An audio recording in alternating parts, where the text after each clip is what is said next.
Sa mundong ito, lahat tayo ay may kakayahang maging masaya, magpatawa at gawin lahat ang gusto natin. Ngunit lahat ng yun ay pwedeng magbago.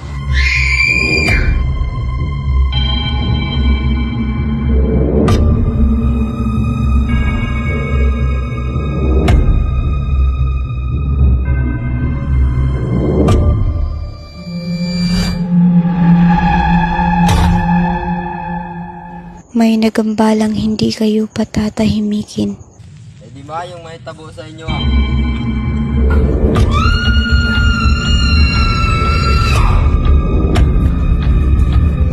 Kaya niyo bang harapin ang inyong ginawa? Matibay ba talaga ang relasyon niyong magkakaibigan? Buhay ang kapalit.